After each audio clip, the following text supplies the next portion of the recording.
Sa buhay po natin, meron tayong mga iba't ibang kaparaanan upang makamit natin ang kakontentuhan ito. Marami nagsasabi, kontento na sila sa buhay nila. Pero makikita mo naman na talaga bang sila yung kontento. Naniniwala po ako na ang kontento ay isang kaloob ng Diyos. Kahit na ika'y walang-wala na, pero yung contentment ay nasa ka rin dahil sa ito ay kaloob ng Diyos. Ngunit, paano natin makakamit ang contentment na to kung hiwalay naman tayo sa nagbibigay? Sabi natin, the title of our topic today is Contentment, the Gift of God. Mayari ko po ba kayong hilingin na tayong lahat isa't pa ay tumayo at atin po nga sabay-sabay na basahin ang Ecclesiastes, ang ngaral, Kabanata 3, English, Ecclesiastes chapter 3, verse 12 to 13. Sabay-sabay po natin basahin. I know that there is nothing better for people than to be happy and to do good while they live. That each of them may eat and drink and find satisfaction in all their toil. Sabay-sabay po natin sabihin, this is the gift of God. Praise the Lord. Sa Diyos po ang kapurihan, tayo pong lahat ay lumukot sa langit. Panginoong Diyos na magpangyarihan sa lahat, minsan pa po kami ay dumudulog sa inyo upang kami ay inyong pong kahabagan, pagkalooban ng karunungan, ng kaalaman, kabatiran sa iyong kalooban. Samahan nawa kami ng iyong Santong Espiritu sa pag-aaral po namin ito at minsan papalakasin, patatagin ang aming pananampalataya, papamungahin pa ng iba yung parol ang aming paglilingkod sa iyo. Maraming pong salamat o Diyos. Sa inyo po namin nialay ang sandaling ito at ito po ang aming nais mga parangalan. Sa pangalan ni Jesus, ito po ang aming nagkakaisang panalangin. And everybody say, Amen. Praise God. Ecclesiastes chapter 3, verse 12 to 13, I know that there is nothing better for people than to be happy and to do good while they live. That each of them may eat and drink and find satisfaction in all their toil. This is the gift of God. Sa ating po introduction, ang tao ay patuloy sa paghahanap, pagsasaliksik at pagtuklas kahit sa anumang paraan. Sa gayon, sandaling ligaya ay makamtan. Patuloy po ang pagdidiscover ng mga bagay, ng mga tuloy-tuloy. Sa totoo naman po, nakikita natin yan. Ang mga nadidiscover ngayon, no, di ba? Ang communication ngayon, kahit na nasa malayong bansa, ang kakausapin mo, makakausap mo. Walang hadlang. At ang gusto mo, magsama-sama kayo, iba't ibang lugar. Ang pinanggagalingan, kahit iba't ibang bansa, maaari kayo magsama.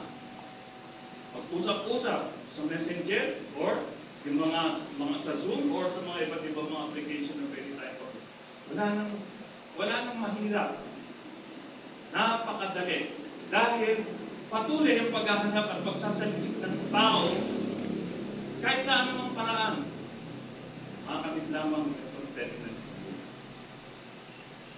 To the point na ang iba gumagawa ng paraan sa maling paraan, makontento lamang sila. Ang nasasabi ko po rito, yung mga taong minsan natatanong ko rin sa sarili ko, bakit yung mayaman, patuloy ba nagpapakayaman? Business tycoon natin ngayon. Hindi ko sinasabi masama yun, ano po? Na-achieve nila yun. Pero yung tingnan natin yung buhay nila, are they all contented? Ano ba sila sa buhay nila? Na halos kalahati ng ating bansa o ng ulubay ng ating bansa, pag-aari na nila. Hindi pa yung ba sila? Masaya roon. At patuloy pa rin po sila nag-happy muli ng kanilang mga posisyon. Wala pa po bang contentment sa kanilang buhay? Naalala ko lamang po yung isang storya, yung kwento sa gospel na ang Panginoong Jesus nang kwento. Sabi niya, meron isang tao na sipag, matyaga na nagtanim, talagang buong panahon niya ay iniuod niya sa pagtatanim at siya'y umani, ginamit pala ng masaganang ani. At sa kanyang masaganang ani, hindi niya alam.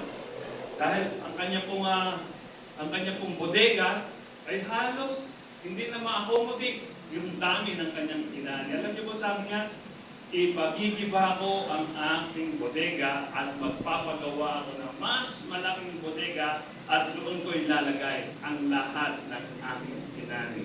At ang gagawin ko na lamang, kumain, matulog, at magpapasaya. Alam niyo po, sabi ng Panginoon, angal, ngayon din, kukunin ang buhay. Ano na ang nangyari sa kanyang pinagpagala? Di po ba? Alam niyo po, ang sinasabi po rito ng Panginoon, okay, magpagal ka para sa kinabukasan mo sa future mo. Pero maglaan ka ng panahon para sa pag-ibig at paglingkod sa Panginoon at paglilingkod sa ating kapwa.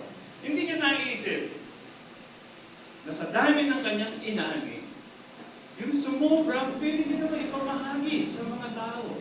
Makikita natin sa kwento iyon na ang damdamin ng taong umani ay walang puwang ang pag-ibig sa kanyang puso, sa kanyang kapwa. Contentment means to feel that we have enough, that what we have is sufficient. We can live without having more. Sabi daw po, yun daw pong contentment, kung anong meron ka, okay na. Sabi nga po ni Apostle Paul sa kanya po sa salita, naranasan ko na ang maghirap, naranasan ko na rin yung sumagana, kung kaya sa lahat ng mga ito ay natutunan kong makontento.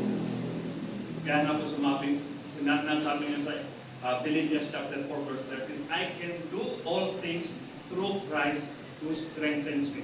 Salamat. Salamat po. Kaya nasabi niya, I can do all things through Christ that gives me strength.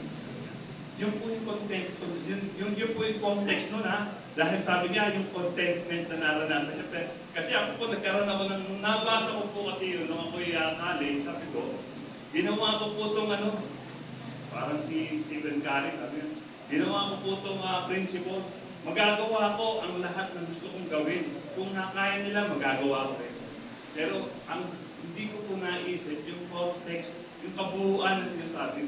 Kaya po nasabi niya po sa Paul yun, that I can do all things, na kaya niya matanggap kung meron man siya, kung kung kaya niyang matanggap kung anong kalagayan niya sa buhay. Kung siya man ay punong-puno ng pagpapala, kung siya man ay naghihikaw, tanggap niya ang lahat ng iyon. Kaya yun po yun. Kaya po sabi, it is the state of being satisfied with their current life situation.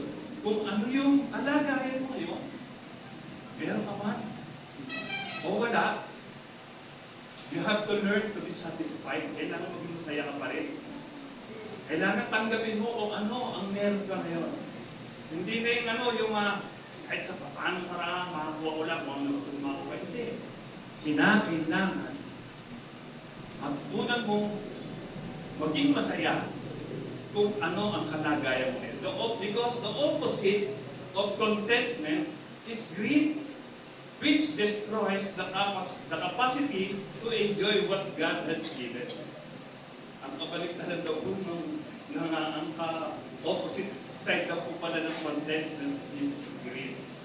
So napakinggan po natin yung kanina, sabi natin, umani na napakarami. Pero bakit? Walang puwang sa kanyang puso na mamahagi. Ito yung tao yung tao tanggap ng tanggap, kuha ng kuha, achieve ng achieve. Yung parang naalala niyo po yung kung bakit madami yung mga anay, yung mga langga. Dahil po kasi yung meron silang parang pinakananay. Walang ginawa yung kundi mga anak ng mga anak. Pero ang ginawa niya, kain lang ng kain, kaya lumaki ng ganun palaki. Parang ganon. Ganito po sa atin, in Luke chapter 12, verse 15, sabi yun, then he said to them, watch out Be on your guard against all kinds of greed. Life does not consist in an abundance of possession. So sabi ko natin, no? Kahit yung buong Pilipinas, pag-aari mo na, hindi pa rin daw dyan nabubuo yung contentment. Hindi ka pa rin makukontento kung walang kang kaugnayan sa nagbibigay ng gift of contentment, and that is another our God. Kailangan meron kang kaugnayan sa giver of gift na ito para maranasan mo. Kahit na siguro kung ano kalagayan mo dahil because of, you have the relationship to the gift giver, mararamdaman mo that you are really contented dahil meron ng Diyos eh. Ano yung sabi natin kanina, yung inanta, ikaw ang hinahanap ko sa buhay kong ito, pag wala ka ay di makontento. Inamin natin kanina. Dahil ang Diyos lang ang makapagbibigay sa atin ng kakontentuhan. Kung wala kang kaugnayan sa Diyos na nagbibigay ng contentment na ko, kahit na anong pagpapagala ko ito, yung mararanasan mo pero pansamantala kung hindi tumatagal. Pero sa Diyos, mo hanapin ang contentment mo. Hindi ka mapapay at mararanasan mo. Because contentment is a matter of accepting from God's hand what He said. Kung anong binigay sa'yo ng Diyos, tanggapin mo ng buong magpapasalamat. Dahil alam ng Diyos ang ginagawa niya. Amen? Amen. Alam ng Diyos ginagawa niya. Alam ng Diyos kung ano ang makapagpapasaya sa'yo. Nung nilikha ka ng Diyos, sabi niya, you are fearfully and wonderfully made by God. Kung ingat ka ng ginawa. Pero bakit hindi ka pa rin masaya? Naglalagay ka pa ng tattoo sa katawan. Hindi! Brother Jess, art yan. Ibig sabihin, ang Diyos hindi artistic. Nilikha ka niya, ganyan-ganyan ka eh. Pinakialaman mo pa. Minsan na madalas, no? Ako mga kabataan, pag ako nagsiserve ng pagkain, sa mga guest, ang gaganda ng mga ikaw dito. Is that painful? No, it's not. I can carry it. It's not. Ang kinagulo ko, meron pa isang babae, ganda. Babae, yung tenga niya, oh. Yung pinasok, yung butas ng tenga, ganyan kalaki, oh. Ang inaano ko lang, sabi niya, art mo yan. Yung sabi ng Diyos, why hindi artistic? Hindi kaya niya ganyan eh. Sabi ng, di ba sabi sa 1 Corinthians chapter 6 verse 20, hindi ko lang naisulat ito. No? Dahil tinubos kayo ng Diyos sa napakalaking halaga, kaya gamitin niyo ang inyong katawan sa paraang ikapupuri ng Diyos. Does God glorify when you have ikaw dito sa Diyos? Mag-glorify ng Diyos? Yung ibang dito, yung malaking ng ikaw dito, binubutas, mag-glorify ba ng Diyos? At may nakita pa po ako, buong mukha niya sa preto, puro pierce, ikaw, buong mukha, at yung buong katawan, punong-puno ng tato. Art yun. Mas artistic ka pa ba sa Diyos? Di ba? Nilikhakan sabi, fearfully and wonderfully made ka na nga eh. Dahil sabi po ni Apostle Paul, ingatan ninyo ang inyong katawan. Dahil ang inyong katawan ay templo ng banal na Espiritu. Finding joy in what God has given you. Kung anong bigay sa iyo, Diyos, hanapin mo, dapat ka na maging satisfied, maging masaya ka na. Yan ang binigay sa iyo ng Diyos eh. Dahil ulit-ulit na sinabi ko sa inyo kanina, alam ng Diyos kung ano ang makabubuti sa atin. Kung ano ang makapagpapasaya sa atin. In Hebrew chapter 13 verse 5 sabi, keep your lives free from the love of money and be content with what you have. Because God has said, never will I leave you, never will I forsake. Tagalog, di ko kayo iiwan, Hindi ko kayo pababayaan. Keep your eyes free from the love of money. Hindi naman po masama yun. Sabi na money is laro. Hindi yung laro of all evils money, kundi the love of money. Ang pera po, ang salapi, ay mabuting alipin. Balit napakasamang Panginoon. Huwag natin gawin Panginoon sa labi. Kundi gawin natin Panginoon, yung nagkakaloob na ito, yung tunay na Diyos. So sabi ko dito, no? Ang pangako naman ng Diyos yung walang walaan. Iniwanan na ba kita? Pinabayaan na ba? Ang Diyos ba nagpabaya na ba sa atin? Iniwanan na ba tayo ng Diyos na tiwang-tuwang?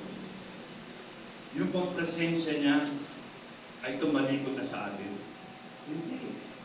Kahit madalas tayo tumatalikod, sumusunod pa rin siya sa atin. Hindi niya pa rin tayo magawang pabayaan.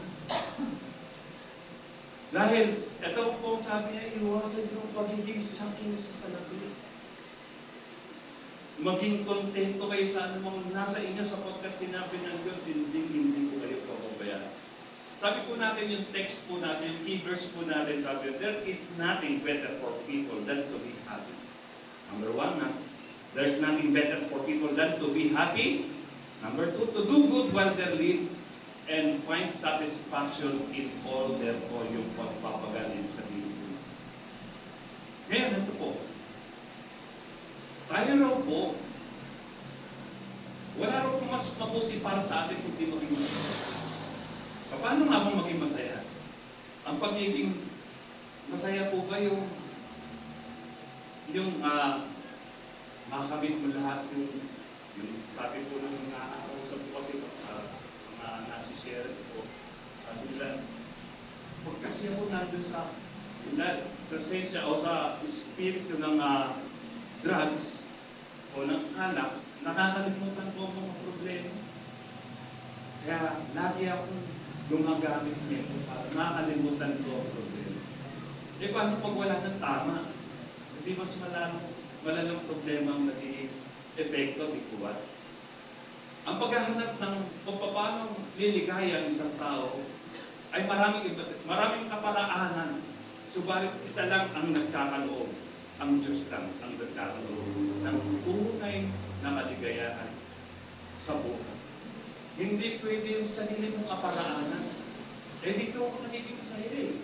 Kapag ako'y nakadroga, kapag ako'y lasing sa alak, nakakalimutan ako mga problema ko, nagiging masaya ako dito. Paano ko ang espiritu mo? Di ba? O sige, pangalawa, nakakagawa ka ba ng mabuti kapag ikaw ay nasa impluensya ng ipinagbabawal ng gamot o ng mga alak? Nakakagawa ka ba ng mabuti? Eh sabi ito, there is nothing better for people than to be happy and to do good while they're living. Pero maaari kang gumawa ng mabuti, pero ang dapat, kailangan meron ka pa rin kaugnayan sa Diyos na nagbibigay ng content, ng gift na to, gift of contentment. Kinakailangan sa buhay natin, meron tayong kaugnayan sa Diyos. Kaya, kahit anong gawin mong mabuti, kung wala kang kaugnayan sa Diyos, baliwala ang lahat. Kaya sabi ko, number 3, find satisfaction in all their toil. Yung toil po, yung sabi yung pagpapagal. Sa mga ginagawa mo ngayon, nararanasan mo ba na ikaw ay nagiging masaya? Kaya po yung iba lang na ginagawa, umaakyat sa pinakamataas na bundok. At pag nakamit nila yung summit, yung pinakatok ng bundok, ang feeling nila, kontento na sila. Naging masaya sila. Ang iba naman, sasakay na aeroplano at magpaparachute, death-defying. Isinusugal ang buhay, makamit lamang ng kasiyahan. Yung iba, okay yan, normal yan. Yung iba naman, nando sa, di po ba, napaka-delikado rin kapag ikaw ay sumasakay doon sa talagang yung mga rides na talagang na talaga halos death-defying na. Di ba? Pero, pagkatapos mo yun, masaya ka na. Magsakay ka na. Pero, tumatagal ba yung saya na nagagawa mo? Sabi mo sa Mangaral, chapter 6, verse 3, sabi, ito pong sabi niya ito si Hari Solomon, na binayayaan ng Diyos ng napakaraming kasaganaan sa buhay, yaman, talino, at maraming asawa at ari-arian. Sabi niya, sa Mangaral chapter 6 verse 3, sabi, masasabi kong mas mabuti pa ang isang sanggol na ipinanganak na patay kaysa sa taong nabuhay nga ng matagal at nagkaanak pa ng marami pero hindi naman nagkaroon ng kasiyahan sa buhay at hindi na ilibing ng maayos. Di ba? Mabuti pa rin yung sanggol na pinanganak siya pero patay. Kaysa sa isang tao nabuhay nga ng napakatagal, no? O 1,000 years nabuhay ka, pero hindi naman naranasan yung maging masaya. Mas mabuti pa rin yung sanggol na patay. Ano po yung sabihin? Ang kabuluhan. Ang haba ng buhay, ang dami ng iyong anak, kung hindi mo naranasan, kung hindi mo nararanasan ang lumigaya. Ligaya ko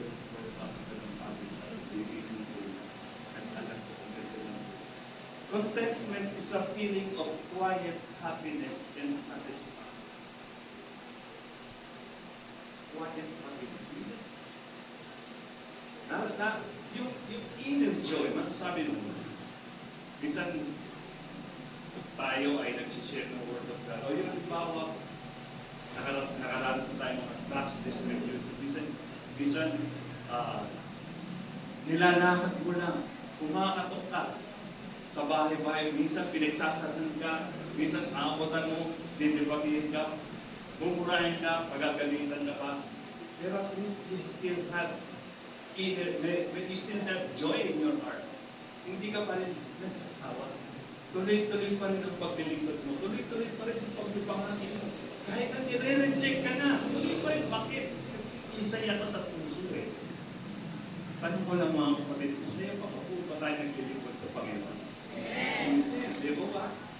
Ang paglilingkod sa Panginoon, no matter what happened, maranasan mo man yung rejection, maranasan mo man yung pag-alipusta ng iyong kapwa sa iyo, basta meron kang Kristo sa buhay. Sabi sa chapter 23, the Lord is my shepherd, I shall not want. Kahit na ikaw ay inaalipusta dahil kay Kristo, dahil sa pagbabahagi mo ng salita ng Diyos, na ang concern mo, sila ay mailapit sa kaharian ng Diyos o mailapit sa Panginoon at maranasan ang paghahari ng Diyos sa kanila.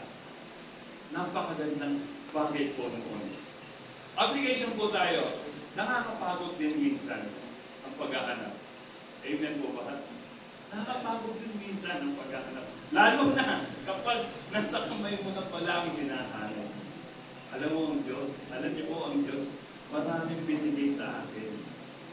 Na kung saan, hindi man natin naalalaman na binigay ka pala sa atin ito, pero patuloy pa rin natin hinahanap. Sa pagkatrabaho ko minsan, napansin ako ng kasama ko sa trabaho.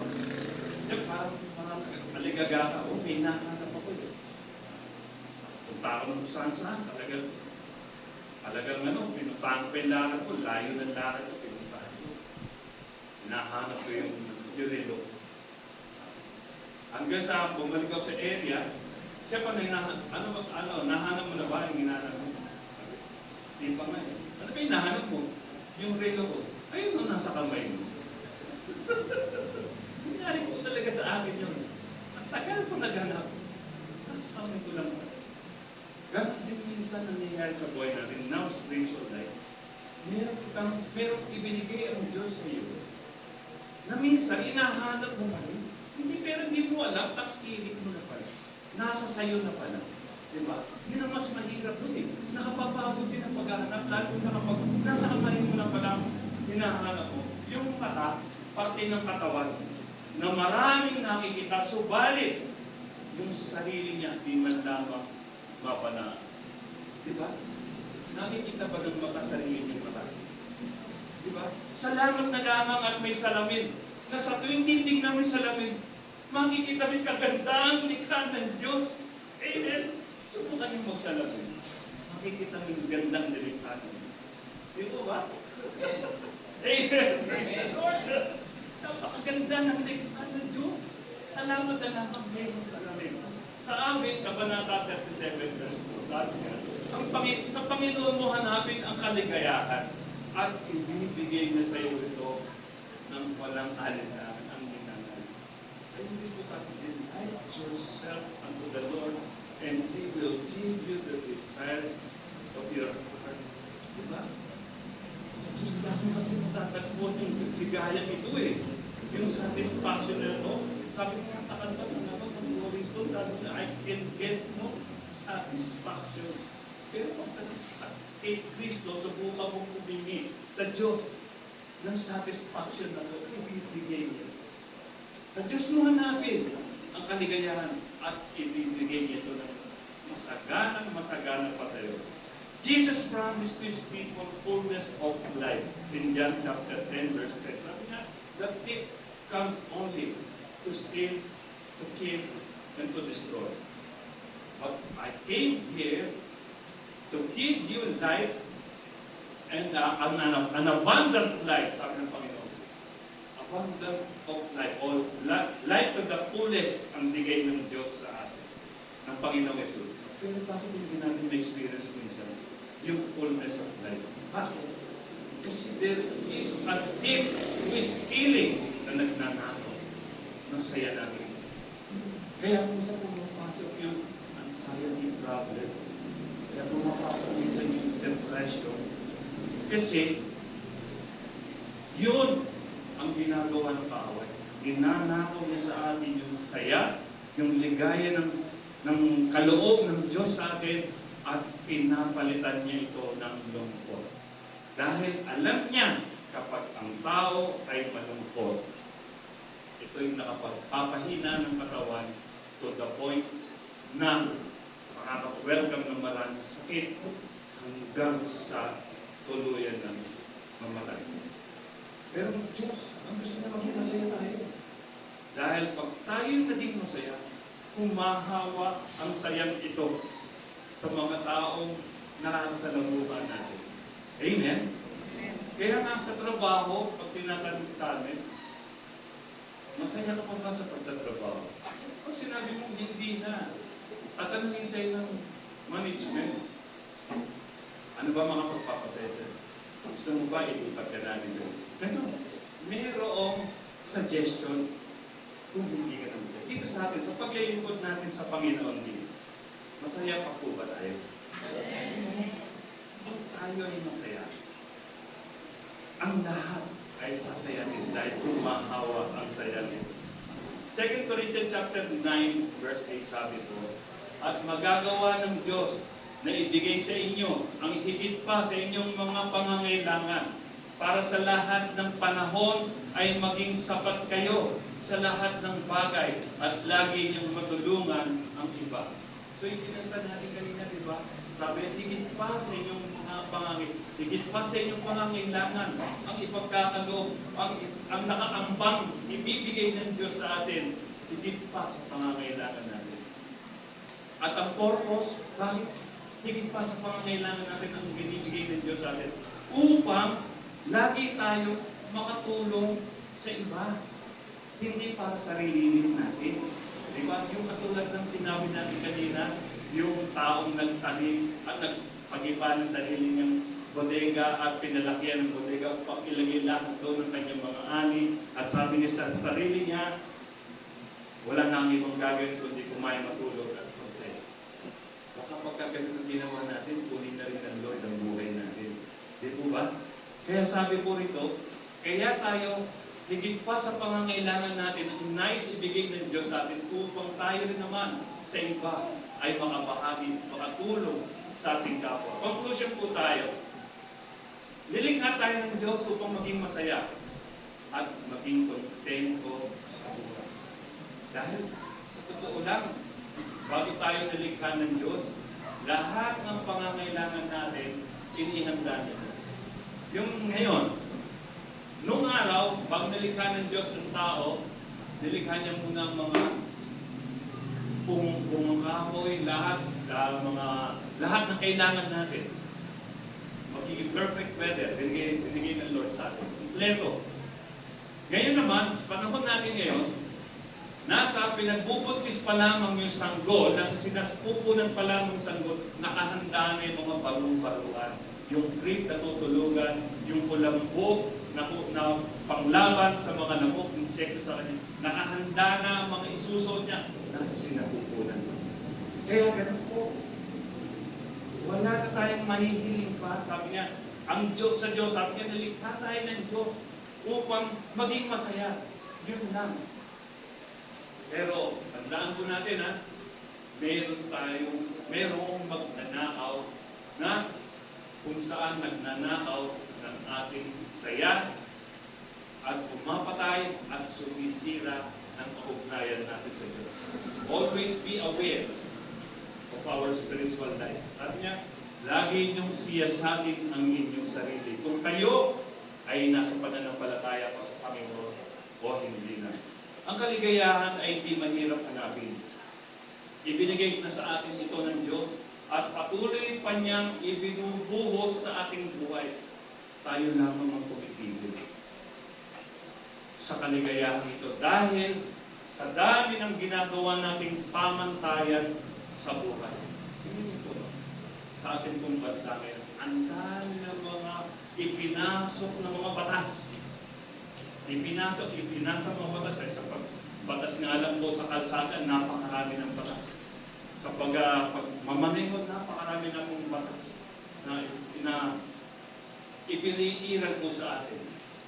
Kaya minsan, ganun din po sa ating pong paglilingkod sa Panginoon. Kung tayo ay magtatakda ng napakaraming pamantayan sa buhay, minsan hindi natin namamalayan, napipigilan na rin natin na yung ligayang ipinagkakaloob ng Diyos sa atin. Because contentment is not how much you accumulate on earth, but how much you send ahead of heaven. Yung kakontentuhan sa buhay, hindi sapat yung marami ka nang na-achieve sa buhay. Marami ka ng mga degree. Marami ka ng mga tinapos. Naging fame o Hall of Famer ka pa. Hindi doon nakuha yung contentment eh.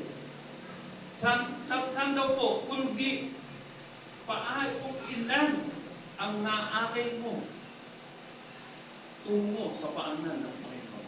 Ilan yung na-share mo upang nag-transform ang kanilang mga buhay para sa tungo sa kabanalan. Sabi po rito sa minsan nabasa ko po o napakinggan ko po, ang maganda rin naman po prinsipyo. Sabi niya, give the world the best you have, and it may never be enough. Never be enough. Kahit na ibigay mo sa mundo yung the best na meron na, the best of your effort, hindi pa rin ito sasapat sa mundo. Ay yung mundo ay walang kakontentuhan ang daan doon. The good you do today, people often forget tomorrow. Even to lahat. Hindi naman kung mabuti ngayon, maaaring malimutan ito bukas ng mga tao. Sa Diyos, recorded. Kaya, do good in your way. Amen. Titigil sa paggawa ng mabuti. Kahit hindi man nila maalala ito bukas, meron naman tayong Diyos na kapagtatala ng ating mga mabuting ginawa. Sabi, it is between you and God in the finals. Dahil, pagdating ng araw, isa-isa tayo haharap. We are all appear in the judgment seat of Christ someday. Lahat tayo haharap sa hukuman ng Panginoon, individual, hindi by group, hindi by organization, kundi by individual. Haharap tayo sa ano ang ginawa mo sa lupa. Anong ginawa niyo? Kaya, mga kapatid, hanggat naririto pa tayo sa mundo, gawin natin kung ano ang makapagbibigay ng kasiyahan sa Panginoon. Because contentment is the gift of God. Amen po ba? So lang po na maaari po ba natin i-declare ito sa ating mga buhay? Kasi may kumapa akong declaration. Pwede po ba tayong lahat tumayo? Sabay-sabay po natin yung basahin yung declaration ko. Yan. Nababasa niyo po ba? Okay, wait yan. Sabay-sabay po natin basahin ito. We don't want to stay in our heart. Na, parang suggest natin ito sinasabi. Sabay-sabay po natin sabi. Maikli lang ang buhay na ating taglay. Huwag sayangin sa patuloy na pagsuway. Utos ng Diyos, laging sundin. Salita niya sa puso at isip, huwag iwawalay. Nang di maligaw sa ating lakbayin, dahil kasalanan ay pumapatay, na siyang mapapabala sa ating tunay. Sa kanyang mga kamay, ipagkatiwala lahat ng bagay. Siya ang tinapay ng buhay na sa atin ay pumapatnubay. Ang ating malay, sa tuwina lumiliwanag ang kulay. Dahil ang pag-ibig ng Diyos ay tunay at walang kapantay. Sa ating paglalakbay, siya din ang gumagabay. Makakamit natin ang tagumpay. Kung sa Diyos, tiwala ay ilalagay. Sandali po tayo yumuko at manalangin. Hallelujah. Panginoong Diyos, maraming salamat po sa inyong kapakayanan. Wa po, Panginoon, sa mga narinig po namin, mensahe mo, mga salita mo, from passage from the Bible, Panginoon, namin pong dalangin po namin, Panginoon, pagsilbi po namin itong inspirasyon, kung papurin namin mga gift, yung gift na to nakaloob mo sa aming mga buhay. Lord God, continue to help us, Lord God, upang yung gift na kaloob mo na contentment in our time ay patuloy natin para nasa at manibahagi rin po sa iba. Salamat po, Ama. Ito po ang aming nagkakaisang panalangin. And everybody say, Amen.